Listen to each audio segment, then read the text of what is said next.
Thank you very much, Sam, for meeting me today while you're over here in the UK. Thank you for coming. So how did you come to realise that you were suffering from narcissistic personality disorder? Well, it pains me to say that I'm a typical narcissist. I grew up in an abusive environment. Physical abuse, psychological abuse, verbal abuse. This is usually the template upon which narcissism grows and from which it emanates. I spent my life denying that anything's wrong with me. I went through life oblivious to the harm I was doing to myself and to others, until I've hit rock bottom. And I've hit rock bottom 3 times in my life, and every time I hit rock bottom, I was diagnosed by a qualified mental health practitioner as a narcissist, someone with a narcissistic personality disorder. It didn't sink home the first time, it didn't strike home the second time, but the third time I said to myself, I have to find out what this thing is. It's cancerous, it's malignant, I keep losing everything I have, starting with loved ones or people I believed I loved, and ending with property and finances. So everything was crumbling around my ears, time and again. Is that what you mean by the rock bottoms, that you'd lose rock bottom everything? means that I was left penniless, loveless. I've been abandoned. My wife divorced me on the second occasion. I lost my reputation. I was unable to function in my profession, and so on and so forth. So this happened once, and then twice, and then thrice. And each and every time, the narcissistic personality disorder kept cropping up, kept popping up. And I said to myself, I've got to find out what this is. The second time I've been diagnosed in jail. I did time for financial fraud, securities fraud. And I was forcibly, it was part of my probation conditions, so I forcibly attended a series of diagnostic tests and then quasi or pseudo therapy. And again, narcissistic personality disorder cropped up. So I said, I have to find out what this is. And I began to search for information. I was flabbergasted to discover that there was nothing on the topic, literally nothing. The diagnosis, narcissistic personality disorder, was added to the Diagnostic and Statistical Manual in 1980.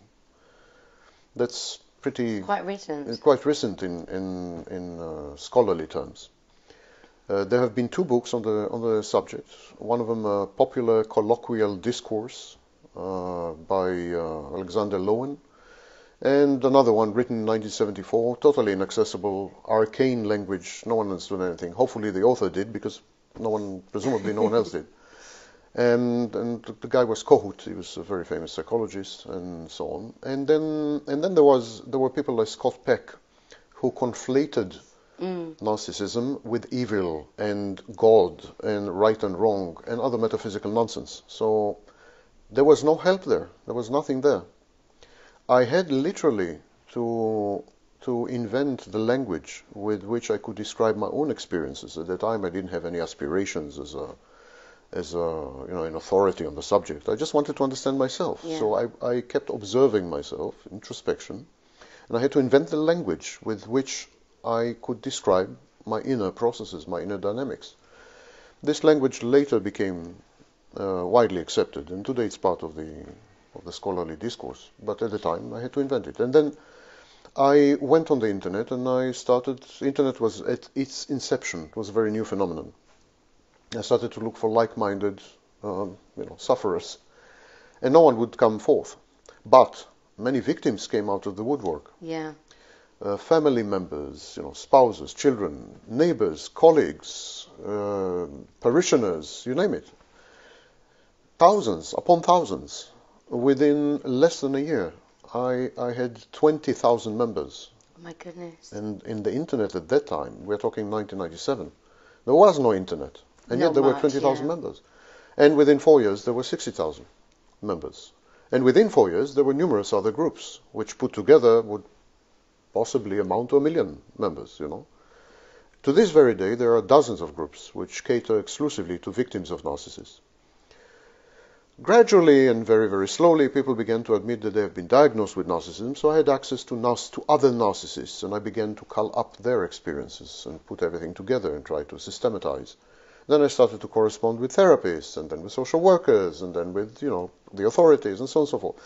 16 years later, I have this humongous database of everything I believe there is to know about the disorder.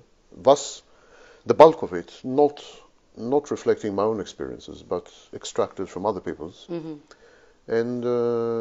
And it became gradually clear, to me at least, that narcissism is not merely a mental health phenomenon, that it has pronounced cultural and societal and social dimensions, that narcissism is an affliction that pertains to individuals as well as societies and cultures, that narcissists tend to gravitate to certain professions where they can garner narcissistic supply, attention, adulation, admiration, sense of power, being feared.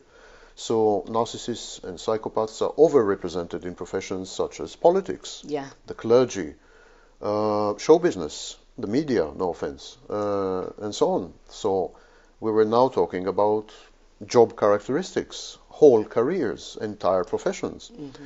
So narcissism started as one person's quest, and then an individual personality disturbance or character disturbance. But now I think it's a much wider thing, much wider thing. Moreover, in the Diagnostic and Statistical Manual 5, narcissistic personality disorder has been conflated with or coalesced with other mental health disorders, mainly personality disorders such as antisocial personality disorder, borderline personality disorder, but also certain mood disorders and so on.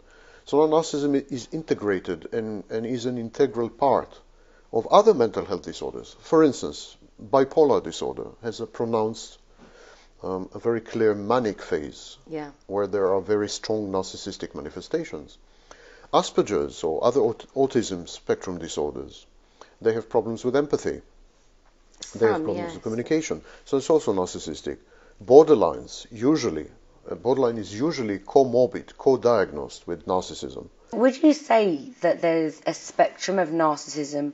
Like at one end you have someone who has full-on narcissistic personality disorder, and then along a continuum there are people with varying degrees of narcissistic traits? Narcissism is a spectrum. At the one end of the spectrum we have healthy narcissism, which is the foundation of self-esteem, self-confidence, a sense of self-worth, knowledge of one's limitations and shortcomings on the one hand, and abilities and skills and talents on the other. So without narcissism, we would be, shrinking violets, would be socially anxious and shy and so on, won't be able to function. Healthy narcissism is essential. And then there's a whole spectrum. Healthy narcissism, certain narcissistic traits, personality style, behaviors, and so on. At the extreme end, we have malignant narcissists, and usually they're also psychopathic, so we have psychopathic narcissists. That's these people, and that's a small minority. I wouldn't say negligible, but small minority of people. These people tend to lack empathy. They are unethical to the point of being criminal. They're exploitative, they're abusive, etc., etc. So yes, it's an entire spectrum. Moreover, it depends on the social and cultural context within which one operates. So if you have cultures and societies which encourage narcissistic traits and behavior and reward them, naturally this would tend to render people more narcissistic. So take for instance Western culture, or more specifically American culture or Anglo-Saxon culture, where ambition is rewarded. Certain types of unethical behaviors are not frowned upon or even encouraged. Empathy is limited by choice and by design, and so on. So these societies inevitably would tend to single out and encourage narcissists, and then people would tend to emulate them and become more and more narcissistic. In other societies, such as Japan, for instance, and so on, there is collective narcissism, but not individual narcissism. So people would channel their narcissism through the collective. They would be proud to belong to And to be the a best winning of, team. the best country coming up with Right, the new best of inventions. via the collective. So we have collective narcissism. Narcissism is inevitable. It's everywhere. Everyone is, to this or that extent, a narcissist. The test is the question of harm, the question of ethics, and the question of empathy, above all, question of empathy.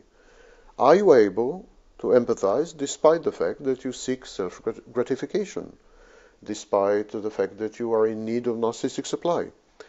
Are you ruthless? Are you relentless? Do you trample over people? Do you abuse? Do you exploit?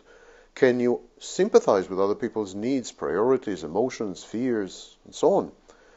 If the answer is, I can't, I have no empathy, then you are a malignant narcissist. All narcissists treat other people as objects. Right. But not all people who treat other people as objects are narcissists. Right. So we have, for instance, sexual sadists. Sexual sadists derive an intense sense of pleasure from inflicting pain. And this has nothing to do with narcissism. Right. You do have narcissists who are serial killers, and they derive an intense sense of pleasure from their omnipotence, from their unlimited power over the subject of torture or subject of killing. So it all depends. You need to trace the psychodynamics of each and every case. Not two serial killers are alike, for instance. And to find that out, would you always look back into somebody's childhood? Because from what I know, narcissism is not something that anybody is born with. It's something that's developed, and I probably don't know the whole thing, but from what I understand, it can be a child who is so severely abused, whether that's, through neglect or sexual abuse or physical abuse, that they can't deal with that, and actually it's like their soul goes and they are just a shell. And then there is the other side, which I actually only learnt recently from watching your videos online, that somebody can become a narcissist because their parents have actually built them up too much. There are two types of narcissists: those who hark back or are the outcome of severe abuse, and those who are put on a pedestal and admired and idolized by their parents and can do no wrong, and so on and so forth. But this distinction is an optical illusion, because both types of children are treated as objects. Whether the child is put on a pedestal or the pedestal is put on the child as a form of abuse, in both cases the child is treated as an object. When the child is abused, the child is being objectified. And when the child is admired and idolized, the child is being objectified as well. The child becomes the receptacle of the parents' dreams and expectations. The child is put under enormous pressure to fulfill the parents' aspirations and wishes and hopes. In other words, the child becomes an extension of the parent, becomes the long arm of the parent. In the other case, where the child is severely abused and harshly, molested or whatever, in that case, the parent does not see the child at all. The child becomes again a receptacle, but this time of the parent's rage, of the parent's inadequacies, frustrations, aggression, and so on. In both cases, the child is perceived as an inert container for the parent's psyche or psychology. Not as an individual person. Not as an individual at all. Actually, these parents do not allow the children, abused children, to develop boundaries, a sense of personal autonomy, a sense of personal worth, a sense of their own future, and they don't allow them to develop their own path. They usually micromanage the child. They usually impose on the child. They isolate the child socially and otherwise. They regard everyone else who might enter the child's life as competition. So much later in life, the child is not allowed to have a girlfriend or a boyfriend. And if they do, then the mother or the father, try to denigrate the future spouse. And then when they have children, etc., etc. So there's always a state of ownership, of domination by the parent. And it is not really very important in which way you abuse the child, by idolizing the child or by trampling on the child. So this distinction is not very important. Parents with mental health issues, including bipolar and definitely borderline, their children have a much higher chance of developing narcissism. Narcissism is a defense mechanism. It's a coping strategy. its main role in early childhood is to fend off pain, to fend off hurt. The child creates something called the false self. The false self is everything the child is not and wished that he were. So the false self is omnipotent, all-powerful. False self is omniscient, knows everything. And above everything, the false self is invulnerable, impermeable, not prone and not able to experience pain. So it's like that. It is the false self that interacts with the offending parent, with the hurtful parent, with the parent that inflicts pain. But because the false self is incapable of experiencing pain, the child is protected. Yeah. The true self is behind this shell. It's like a castle and a moat. So there is a true self underneath that? There is a true self underneath. Now, of course, the longer one uses it's a use it or lose it situation. The longer one uses the false self to interact with the world, the less capable the true self becomes, the more dilapidated, the more depleted, the more atrophied. Finally, it's dead. So we are left only, narcissists like me, are left only with the false self. But the false self is a concoction. It's a piece of fiction. It's a narrative. It's a story that I have told myself when I've been abused and so on and so forth in order to fend off, to put a wall between me and the pain. And how do you know there's no real you left inside? How do you really know that? How do you feel it? Or because there isn't a single thing I do and a single thing I feel that cannot be directly and exclusively traced to the false self. There is nothing there. I don't need the added assumption of a true self to fully explain myself. It's like God, in science. Scientists say, I don't need God to explain the world. No one knows why abused children react so differently to the same set of circumstances, same set of parents, and same treatment. Some of them become narcissists, others develop borderline personality disorder, then there's, a very tiny minority develop multiple or dissociative identity disorder, and so on and so forth. And no one really knows why. There are the most evident speculation, would be genetics. So the propensity or the predilection to react in a certain way might be embedded in one's specific genes. But that's a very highly unsatisfactory explanation. My personal belief is that it's simply a winning coping strategy. An abused child, tries everything to sway the parents to love him, to try to restore sanity into essentially an irrational, erratic, unpredictable, capricious, volatile, dangerous situation. And so he tries, narcissism. He tries to emulate the abusers by becoming unpredictable, volatile, suicidal, and that would be the borderline solution. He tries everything. Now, with certain children, certain solutions would work. The parents are never the same. They are younger with one child, older with the other. They've gone through their own life experiences. They've evolved or devolved, and so on and so forth. So I would tend to think that children adopt mental health disorders as both shields and adaptive strategies in accordance with what works. And what works changes in time and with the children. Yeah, and as the abuse changes as well. And as the abuse, everything changes. Yeah. It's not a static situation. Yeah. Parents who are, for instance, psychopaths or sadists would tend to perfect the abuse. They would render it more subtle, more stealthy, and ambient abuse. Some of them would discover that they can use other people to abuse. So there is abuse by proxy. They enlist and recruit other people to do their bidding. Others would grow old and will ameliorate, and their psychopathic and narcissistic qualities will disappear gradually. So the last child will not have been abused, while the first two have been abused, etc., etc. So this is not a static situation, it's a river, and one can never enter the same river twice. So one can never have the same solution to abuse. Do you think somebody with narcissistic personality disorder or borderline like myself, do you think we can ever be happy, truly happy? Oh, narcissists mostly are happy. They're happy because they're happy-go-lucky. They cruise through life and through the world, they're wreaking enormous damage. They're akin to hurricanes. They wreak damage in their wake and so on, but they're always energetic. They always swirl around. They always, they're very happy, most of them. Borderlines are not. Yes, I'm not. Borderline is something completely different. Borderline is premised on unhappiness. The main dynamic of borderline is the sadness, the enormous reservoir of sadness which one acquired in early life, and which one is desperately trying to get rid of or to transform into other energies and emotions, and that is a Herculean, probably impossible task.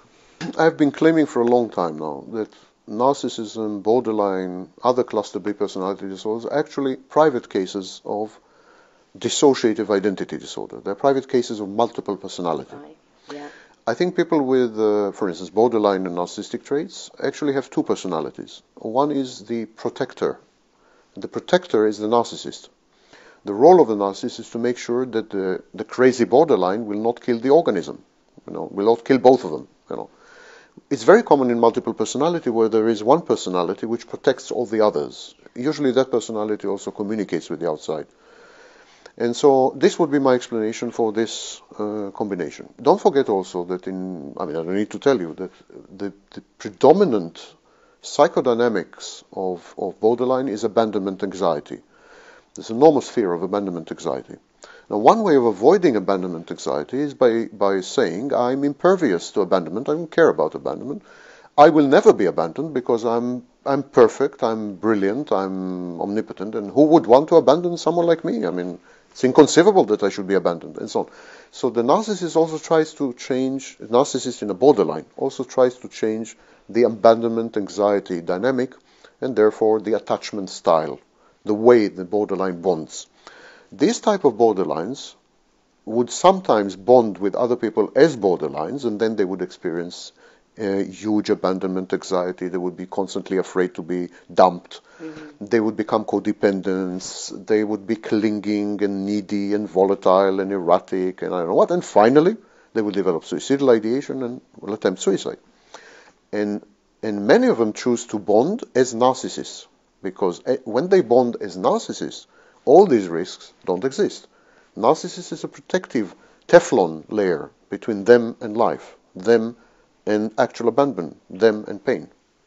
So really, people like myself with borderline, like yourself with narcissistic personality disorder, and people with dissociative identity disorder, we're kind of really all the same in that we weren't able just to stay ourselves through our childhoods, and we needed to create another self, at least one other self. Well, that's not a new concept. People like Kernberg in the 80s and many other scholars suggested that the personalities of narcissists and borderlines and so on are what we call disorganized. They are chaotic.